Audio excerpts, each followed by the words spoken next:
পাউরুটি দিয়ে দারুণ কিছু মিষ্টির রেসিপি বানাতে মন চাইলে এই রেসিপি বাড়িতে বানিয়ে দেখতে পারেন। নমস্কার, আমি রুমি। আপনাদের সবাইকে আবারও একটা দারুণ স্বাদের রেসিপিতে স্বাগত।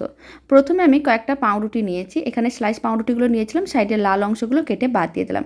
তারপর হাফ করে কেটে নিতে হবে, হাফ অংশগুলোকে আবারও হাফ করে নিতে হবে। এইভাবে 4 ভাগে ভাগ করে নিয়েছিলাম। গরম তেলের মধ্যে পাউরুটির পিসগুলোকে দিয়ে দিতে হবে আর উল্টে পাল্টে লাল লাল করে ভাজতে হবে।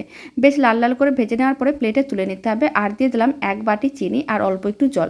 খুব ভালো করে মিশিয়ে চিনি শিরাটা রেডি করতে হবে। তারপর ভেজে রাখা পাউরুটির পিসগুলো চিনি শিরার মধ্যে দিয়ে দিতে হবে আর এইভাবে 5 মিনিট রেখে তুলে নিতে হবে। এতে ভালো করে চিনি শিরাটা সোক করে নেবে আর বেশ নরম তুলতুলে হয়ে যাবে।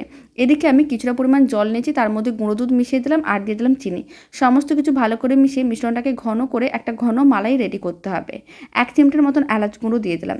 খুব ভালো করে মিশিয়ে নিয়েছিলাম। মিশ্রণটা ঘন হয়ে মালাইতে পরিণত হয়ে গেছে। এবার একটা পাউরুটির পিস নিতে হবে, মালাইটা রাখতে হবে আর এইভাবে আরেকটা পাউরুটির পিস রেখে দিতে হবে।